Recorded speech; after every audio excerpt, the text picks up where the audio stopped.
Yo, what's good? It's Mastermind MMA, and you're tuned into Combat Culture. This is episode 16, where I'm going to be talking about Tj Dillashaw versus Cody Garbrandt 2, the rematch. Henry Cejudo upsetting Mighty Mouse, being the second flyweight champion ever. I'm probably going to go back and talk about Poirier versus Alvarez.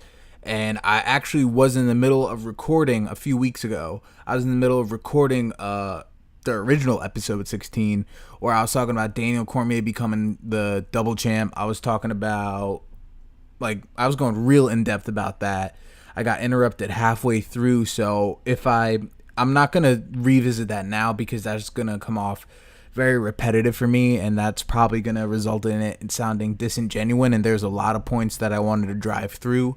So I'm probably eventually going to go back and finish that episode off where I left off and re-upload it.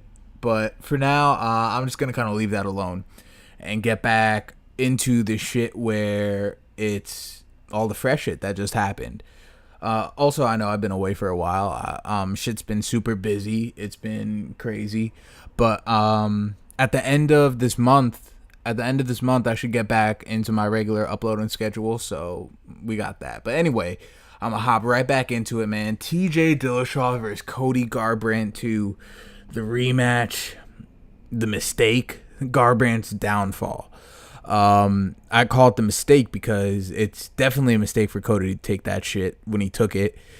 I knew it was a mistake because even when they wanted him to save the card, man, when Max Holloway fell out of that Cyborg Kunsakaya card, before it was that card, they called TJ to come save that shit, and he just had his kid. He wasn't trying to do that. He just knocked out Cody a few months ago, and puberty just hit me. But there was a lot of shit that plays into it. All right, so first of all, I'm gonna get pretty deep into this shit. Pause. So this is going to date back a while. All right, so originally, and if you guys listen, and if you guys went all the way back, you'd know, if you've been in the channel for a while, you know that I'm keeping the same energy. I'm going to be talking about the same shit that I've been saying, but kind of revisiting it and repurposing it because it's proven the points. So when Cody fought Dom, yeah, I'm going way back there. When Cody fought Dom, I always said Dom didn't look like the same Dom, not because he was aging, but he looked injured. And I noticed that both his feet were wrapped up. We come to find out he had plantar fascia tendonitis, and it got really bad. So another thing is, the reason why he didn't pull out is you have to understand Dom has had a series. Oh, I mean, we know like the series of shit luck he's had, but he was supposed to be on, I think, Anderson Silva, Chael Sonnen 2. He's supposed to be on one of those big pay-per-view cards and get points, but he didn't pull out, and Dana even said that Dom had bad luck, but now we're putting him on this card to kind of make up for that, because that was Ronda Rousey's return. That pay-per-view did almost, well, not almost, I think it did over 1 million buys. So that's points, that's paper, you know what I mean? That's paper that you rarely get. You're not going to get that unless you're on a Conor card or you're on a Ronda card. So the thing is, he couldn't turn it down really because he's not going to get that type of payday. And usually when you do shit that doesn't really work with the UFC, because keep in mind, we knew Ronda was broken. So at that point, we needed some a real legitimate fight to really keep the fucking the fucking common fans that are just tuning into Ronda, for them to have a realization oh shit, this sport is really on some shit, that's some dope shit I just watched. So they needed Dom and they needed Cody on that. So many things play a factor. Cody looked as good as he looked because, and now I could say this because the TJ Dillashaw series is what really determined the character of who Cody was as a fighter. And what I mean by that is, before the Dom fight, we all thought he's just this one-dimensional knockout artist. After the Dom fight, we're like, okay, this guy is on some on some next level shit. He's right up there. He just beat Dom. So he's on some extremely elite high level that we classed him in. And we're like, oh shit, he said he knocked out Tj Dillashaw. Dude, this guy might be the greatest bantamweight of all time. So he went from us not knowing, we just see him knocking guys out, to in the Dominick Cruz fight, he displayed this crazy level of movement, crazy evasiveness. Dominick Cruz. So the reason that happened was for many reasons.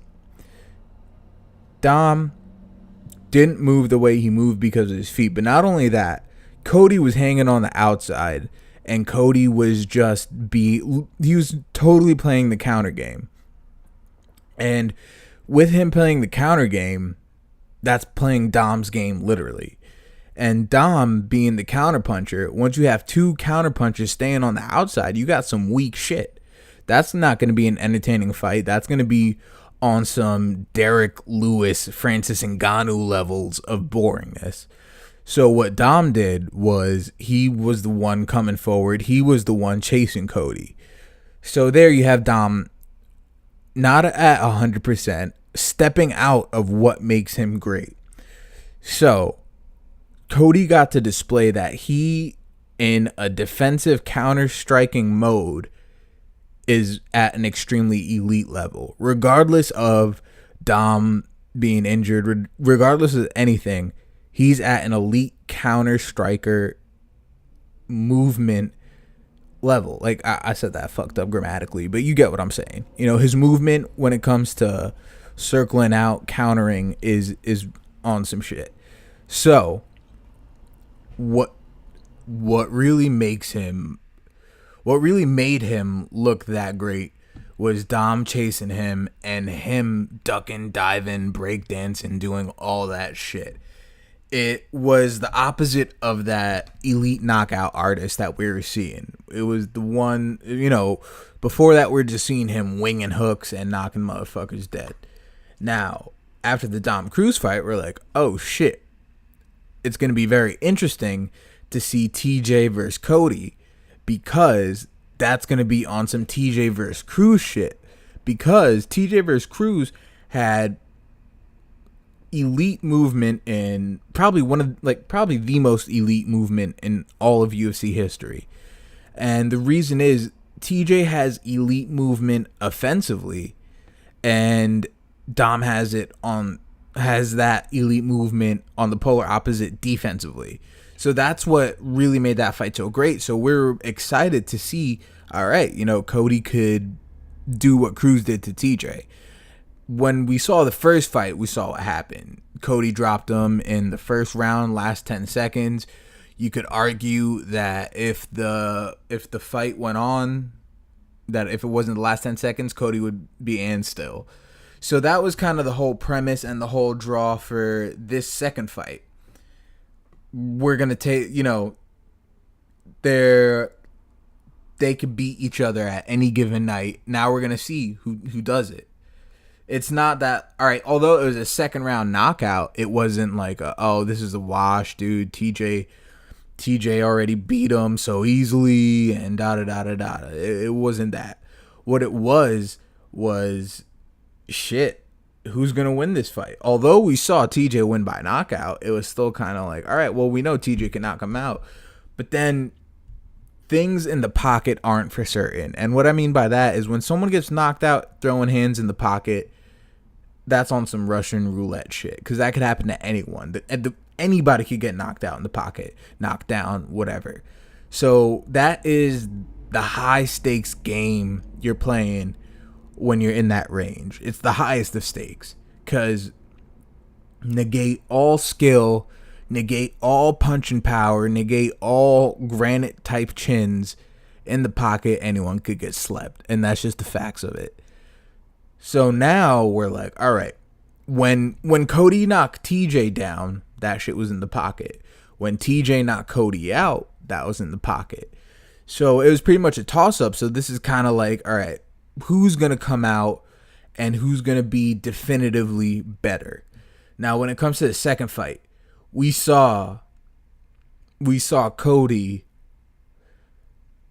do and stray away from what got him that belt. All he was, from what I saw, man, is someone just trying to get it back. And what I don't mean get the belt back, dude. I'm saying like he was just trying to hurt TJ, get that back. And he was stressing, man. He was stressing about, what I mean stressing, I mean he was stressing in his interviews. All this camp, we made adjustments. This whole camp is adjustment based. This whole camp, we saw what lost us the fight and we've addressed it and corrected it. But all I saw in the actual fight was someone that added another component to their game without truly addressing what cost them the fight and what is essentially a hole in their game. Now, Cody rocked TJ in that fight, and they were rocking each other, and it was at a high pace. Cody was really tense. He wasn't relaxed at all. It looks like he was implementing new pad work on TJ, like new combinations, new left, right, left kick, shit like that. That he was definitely throwing more kicks, and that's about all the adjustment I saw. So when he essentially hit TJ hard, TJ was backing up. He was going in for the kill recklessly. And that's where I was like, oh shit, man. He didn't learn his lesson. What got him the victory in that Dom fight? Even when he dropped Dom to the canvas, he didn't even go in after him. He just let it be. And people were arguably saying he could have finished Dom. Like, what are you doing? Like, why are you letting this go to decision? You had opportunities where you could have just finished him right there. And, Dominick Cruz got up like a zombie. But if Dom, because, right, the reason why Dom doesn't have power, quote unquote, why Dom doesn't have power when he's throwing is because he's constantly in a state of movement. He doesn't plant his feet. The thing about TJ, the thing that truly separates TJ's power and Dom's power is TJ mastered how to plant his feet and throw in between his movements. That's something Cruz hasn't done. And when Cruz does do it, he really does hurt people. So, I mean, he dropped Uriah on his ass. He put TJ on all fours. He put Cody on all fours. So he does have that power. It's just his style isn't based in just planning and throwing. But he needs to really kind of have those moments of planting and throwing to get people out of there. But TJ has that shit down pat. He has that shit on some next shit. So TJ could really just plant, throw, and get out of there. So Cody arguably hurt TJ, just starts going in like a madman, swinging from the hips, Wanderlei style, just playing the most dangerous game. And, another reason why Dom was such on the prowl and on the chase of Cody is because he believed Cody didn't have a chin. He said that many times before. We've seen Cody get knocked out before in the amateurs. In his boxing career, he had to stop due to concussions. He's had a lot of CTE related issues, and he's young, but his chin is pretty diminished. And that's something that Dom was kind of banking on, but he couldn't really capitalize on. The thing is, TJ already knew that. TJ already knew and proved that Cody's chin was diminished. And keep in mind, dude, I'm still a no love fan. I still rock with Cody and all that. But facts are facts. When the Cruz versus Cody fight was first announced, I actually picked Cruz to win by knockout. People were calling me crazy. Like, dude, pillow-fisted Cruz, you think he's going to knock out Cody? I thought he was going to knock out Cody because I didn't know Cody was as layered as he was as a fighter, but I saw that Gerald Hodge knockout, you know what I mean? And Dom could definitely pull something like that off. So when it comes to, and yeah, Cody's massively improved from that, but still, TJ's coming in with the confidence. TJ's coming in with that sauce. You know what I mean? TJ was all sauced up, and I'm not meaning like on the sauce, but you never know. But he had that confidence you have when you knock someone out. You know what I mean? And you're fighting them again immediately. This fight wasn't even a year. You know what I'm saying? And Cody didn't even get to get in there with anyone else to kind of rebuild his confidence. So what I saw in that fight was Cody just trying to get it back. Whatever game plan they had, I don't think that was their game plan. I think he kind of just threw every game plan out the window and was just his whole mindset was, I got to knock Cody out. He didn't let the knockout come to him. He was just like, I got to knock Cody out. I got to get this shit back. I got to get this belt back. I got to all that. And you saw that in his movements. You saw that in his punches. You saw that in his just whole stature was just stiff, tight, tense. Yeah, man, like he wasn't relaxed whatsoever. And the thing is, you can't get into that flow state unless you're relaxed and in it. So, I mean, dude got rocked, got clipped. And dude, he just got his ass beat, bro. Like, once Cody first got dropped, that was essentially the beginning of the end. Like, there was no coming back from Cody, or for Cody rather. But yeah, dude, that shit was actually kind of sad to watch, because you see someone who is a great talent and extremely skilled, but you let immaturity and eagerness kind of, excuse me.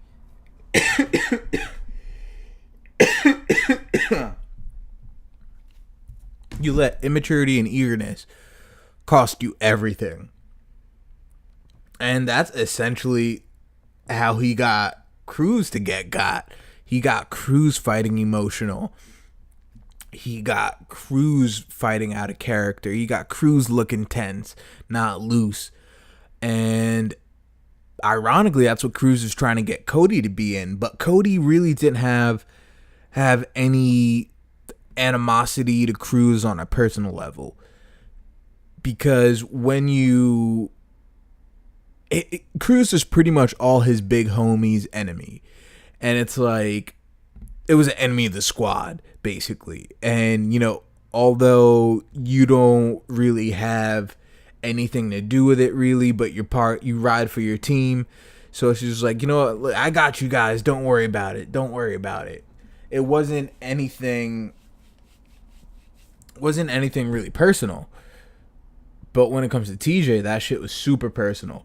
Because you have everyone on Alpha Male, just, you know, they straight shit talk Alpha Male. And Alpha Male is like a bro house. It's just straight up a frat house. I did a podcast a while ago, pretty much before I had any followers, really. But it's still up on my channel. You could look it up. I think it's called like Team Alpha Male Frat House, like TAM Frat House, something like that. Where I was just watching Stud Radio, and it was just like the most bro meathead shit I've ever seen. And it really gave an insight to their personality, their mindset, and their characteristics. So you could tell all of them are just kind of putting all this shit on their shoulders, on Cody's shoulders, like, fuck TJ, he's not with us, da da da da da. And it reflected totally in the build-up. But the thing is, once you have that, you have, yes, he's friends with all the guys at Alpha Male, but it's not like a genuinely, I'm not saying it's disingenuine friendship that they're fake friends, but it's when you see people you look up to and you kind of try to do anything to fit in to be their friend because you look up to them so much. It's almost like if you have a big brother and you're trying to hang out with your big brother's friends and you're trying to be cool around them. It's essentially kind of what Cody was in. And he got accepted, and then he kind of was promoted to like this high exalted place within the group, and the beef was just laid on their shoulders. And when you think about it, dude, Uriah could have fought TJ instead of Jimmy Rivera. Fuck you talking about? You don't think that Dana White wouldn't have made that fight? No. Uriah knows what would have happened. Cruz just put him on his ass. What the fuck do you think TJ is going to do to Uriah? So Uriah didn't want that smoke, but he wanted someone else to kind of handle that for him so he could live vicariously through that victory, just like how he lived out the Cruz Cody thing. Uriah easily could have took that fight, but he didn't. Now you have Cody, who has all this weight put on his shoulder. Not only that, man, it's kind of like the whole, all right, we need you to get this victory in the first fight to vindicate all the shit we've been saying, to vindicate all and validate all this things you've been saying about TJ and his character. Once that, it's kind of like the narrative is in the hand of the victor in whatever situation in life. And once TJ got that first victory over them, it's like, all right, but he still got dropped. All right, it could happen to anyone. Da da da da da. That was the thing they were riding on. And Cody saying that his back was injured and all that, which I believe, but hey, what can you do?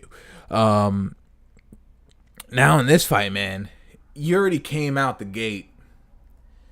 Cody already came out the gate saying, I'm not injured. I had the best camp of my life. I'm better than I've ever been. And this happened. And yeah, that's good to build up and stuff like that. But once you do that, you basically said that TJ beat and dominated the best version of you. And the thing is, Cody's dangerous, man. Cody hit him hard a couple of times. Cody kind of lumped him up a little bit. But TJ got the finish. TJ, in brutal fashion, man. Like, he whooped his ass. He whooped his ass on some World Star shit, man. Like, he fucked Cody up, bro. Fucked Cody up. And to be quite honest with you, as of right now, Cody is dead at 35. The only way Cody could get life back in this division is if TJ rematches Cruz and Cruz wins. And I'm going to get to that in a little bit. But as of right now, as of TJ being the bantamweight king, Cody's in Joseph Benavidez territory. Cody's in Misha Tate land. Cody is on some other shit, dude. Like, Cody's fucked. Cody's the Walking Dead right now at 35. There is no... You are purely a prize fighter at this point, and you're purely fighting to make a living at this point right now. He's Cody No Life at 35. You have absolutely nowhere to build up to. There's no way in fucking hell Cody's getting a third fight.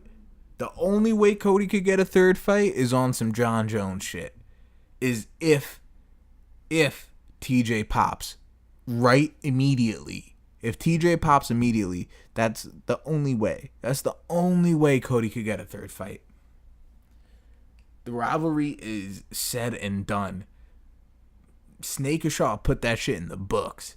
Tj Dillashaw cemented himself on another level. And the thing is, man, Cody should have not accepted this rematch this quickly.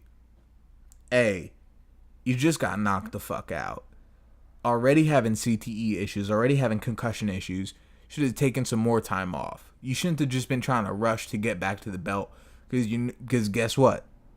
You're stuck where you're stuck now. That's the risk. And it's a gaping risk. Better than taking time, reassessing, getting back. Maybe even he probably should have even called for a Cruz rematch. This is Cody. Cody probably should have called for a Cruz rematch before he even fought TJ. Maybe get your confidence back up again. But the thing is, I do not see, and I've been saying this, man. I've been keeping this energy. I always thought Dom is going to win a rematch with Cody. So that's not really going to do much for you anyway. But in the mindset, being logical, that's what he should have gone with. Now, when it comes to... Well, before I get there, let me just put a bow on this shit, wrap this shit up. Cody. I like you. You're my guy. But you fucking dead right now, homie. You are 6 feet under in the ground when it comes to the bantamweight division currently. Now there's hope.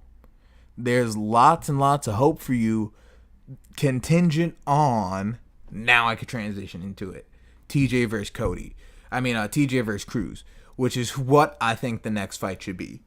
I think Cruz had a lot of time off. He had a lot of time to rehab.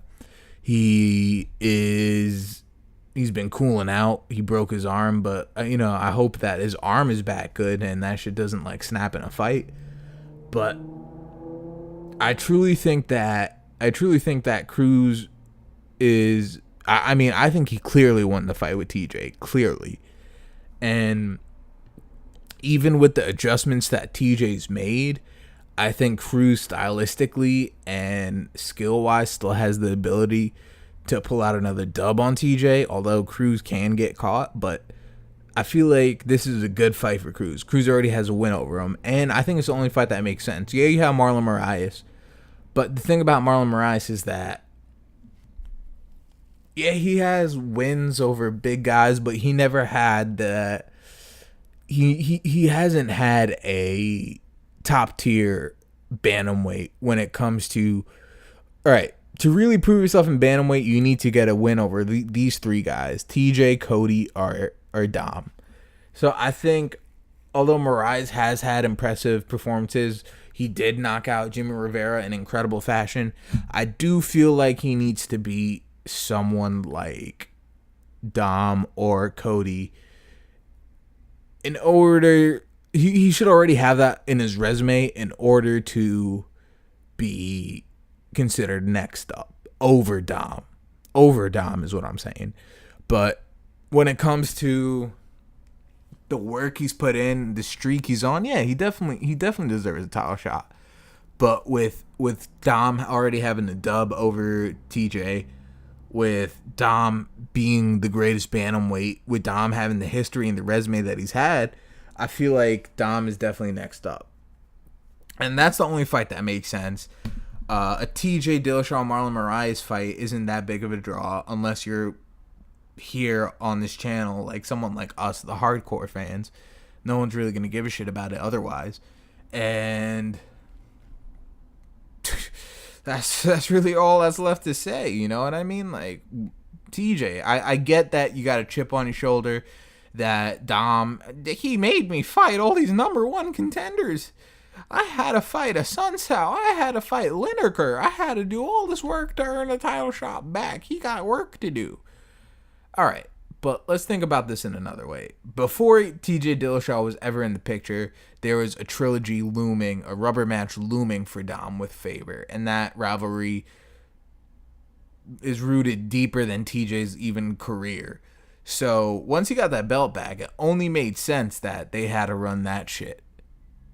So after the Faber fight, all right, I get that you're mad you didn't get it after the Faber fight, but you kind of went on like this whole bitch fit this entire time and just started turning it into like a Jose Aldo level whiner on some shit instead of building the fight up. You were complaining instead of building up. You were physically doing the work that it took to get the fight back.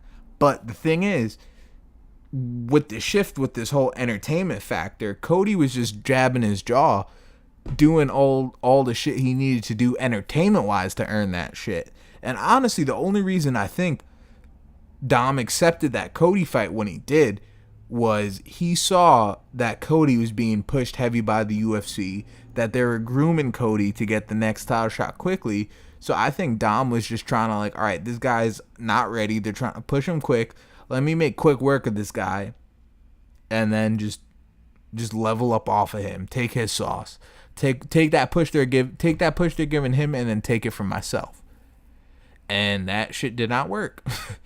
And the UFC's plan worked even further because Cody leveled up off of Dom. And yes, that's the motherfucking ice cream truck outside. And yeah, so yeah, that's that. There's nothing left to say, man. TJ versus Cody. I mean, fucking A, bro. TJ versus Dom 2. That's the next fight, in my opinion. What should happen? unless Dom's really not ready. But then, dude, like, the thing is, Dom literally came off of a couch and beat TJ. So, I know that the Dom that fought Faber at 199 would wash Cody. And, let's just hope he's healthy. And it's the only fight that makes sense. It's the only fight the fans want to see. He already has a win over TJ. Controversial or not, I really don't think it's controversial in any way, shape, or form. But, yeah. All right, on to the next one. So, Henry Cejudo is the new flyweight champ. And new. I've never seen the changing of guard happen in a more anticlimactic way. Like, I've never seen a extremely dominant champion be dethroned in a way like that. But I think it's super, super, super fitting for the run that DJ had. And I think that's the way he deserves to lose his belt. And I'm not a DJ hater in any way, shape, or form. But I'm probably going to fucking sound like one. So, give me 1 second. All right, I'm back.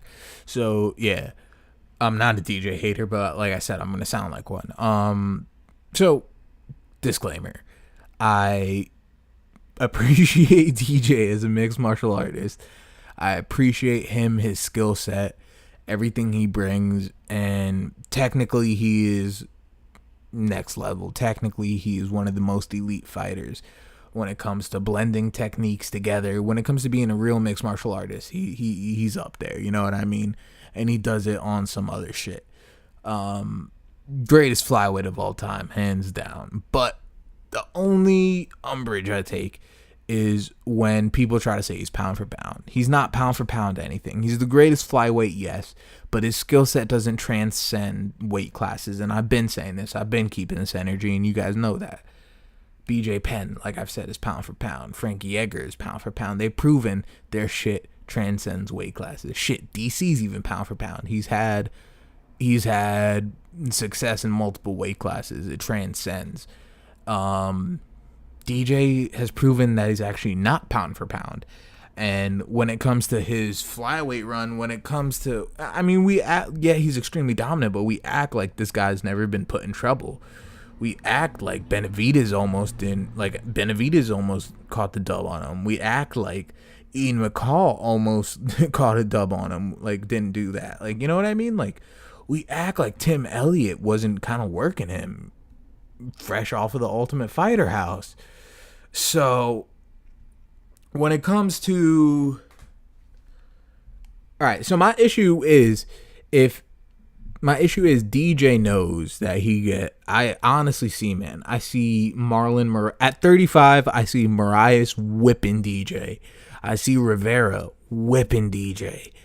I see DJ being outside of the top. Sunsao killing DJ. All the top 5 bantamweights would work DJ over, and that's why I take issue with that. You know what I mean? I take issue with him being called pound for pound with that. But not only that, man, it's like he wasn't being transparent, man. As down to earth as he is, kind of, and tries to come off, he still has this ego. And I get when you're a fighter on that level, you kind of really do need to have that ego. But the thing is, with that, it was a blinding ego because, dude, we know, he knows Dominick Cruz had him looking like he was freshly animated and Ed and Eddie with a jawbreaker in his mouth. We know that. He knows that. And TJ would make him look like Courage the Cowardly Dog with a hole in the tooth and all that. TJ would destroy DJ. And he knows that. And I think that's why he was ducking it. And I feel like that's why when TJ was calling for this fight, that he was fighting as the co-main event when he said he couldn't accept the TJ fight because he was injured and he wouldn't be ready in that time. But anyway, man, none of that is really relevant at all at this point because his flyweight run was getting super fucking dry. He was content on numbers and a numerical argument rather than a strength of schedule. He was okay and content with getting contenders when they're super fucking green just because he's already cleaned out the division. So he was just cool on just racking up title defenses against no matter who. He even would have fucking defended his belt against CM Punk. That's the type of time and TJ was on. DJ. Mighty Mouse was ready and willing to defend against whoever, bro. I'm surprised they didn't hold a fucking contest in a bar on bar fights and winner of that tournament defends against DJ. That's the type of shit they were on. And when he was, and I'm okay with that. I'm cool with that. But not when you're trying to say you're the greatest. Not when you're claiming to be the greatest of all time. Not when you claim that you're in pursuit of greatness and that you are greatness. Because say what you want, Anderson Silva with a needle still in his ass of steroids is greater than DJ's run ever was. John Jones snorting coke and injecting TRT and fucking snorting Turinabol is greater than DJ ever was because of the people he faced. So you could be clean cut, you could have all that, but if it's just dry as shit, who wants that? What would you rather eat? Would you rather eat oversalted, underboiled chicken that has nothing but salt and a tiny dash of pepper? Or would you rather have a fucking just seasoned out the ass chicken, with all these luscious seasonings and all that, but the chicken might be a little GMO. Chicken might got a bit of genetically modified organisms in that bitch, but that shit's fucking delicious. So Demetrius Johnson was that overboiled, oversalted chicken, and that's just how a lot of especially the latter part of his run was. And he was just when he was pretty much having opportunities of greatness presented to him.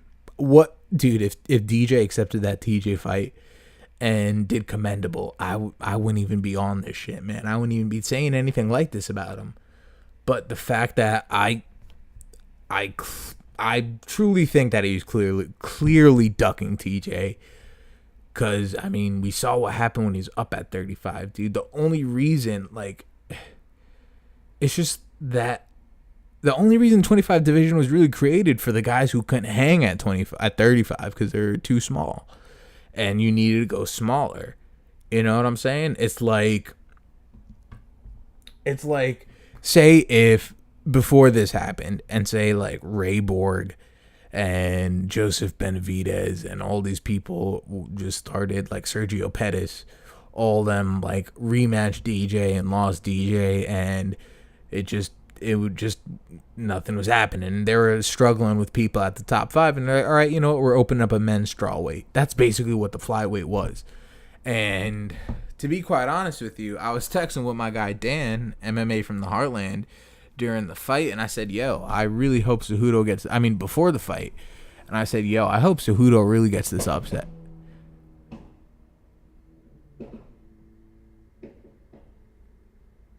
Yeah, I don't know what that was, but anyway, I was saying that I hope Cejudo really gets the upset, because if Cejudo doesn't, it's just, this division is just The Walking Dead. They might as well just sell the whole division to Bellator like they were talking about doing. And I'm glad Cejudo got the upset. I thought Cejudo did enough to get the victory, but with as dominant as DJ has been, when it's that close, I would prefer that he would have gotten the nod, because he's just been so dominant, and to have a streak snapped like that, that's just kind of shitty. But fact of the matter is, man, he got the takedowns, he secured the takedowns. Striking on the feet was fairly even, although DJ had the edge because of the leg kicks. And I commend DJ's attitude and his whole demeanor after the loss. You know, just the way he carried himself. I definitely commend that. I respect that. I big up him for that. Like, good looking out on that, DJ. Handle that shit like a true champ. But yeah.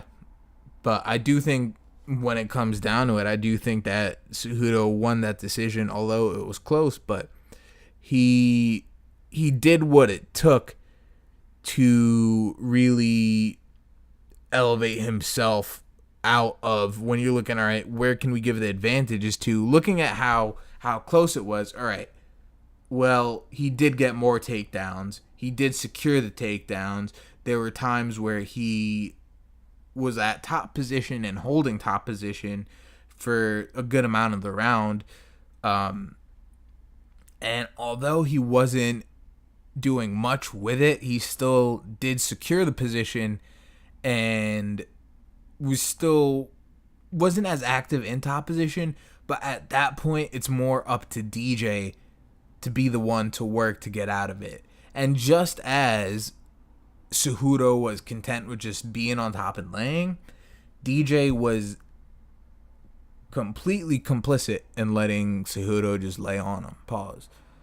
So, yeah, man. Like, it was pretty anticlimactic for the fact of, usually when we see someone like that lose their streak and lose their belt, it's in an extremely dominant fashion. It's in knockout fashion. But the fact that hold up.